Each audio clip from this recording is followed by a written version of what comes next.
Men då, 2012, startade jag Plexus Vänner. Och Plexus Vänner, vi gör ju saker utan att tänka, höll jag på att säga. Det var väl att ta i. Men jag är diktator lite, så att det blir gjort. Det kan ta 1 eller 2 veckor, så vet barnen, nu är vi på väg ut i skärgården. Eller nu har han hyrt bion i Norrtälje, så nu har vi en egen biosalong, eftersom de måste ha en egen bio. De har ju så mycket behandlingar och grejer.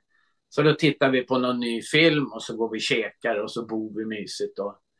Och nu samlar vi lite för att vi ska åka till skärgården.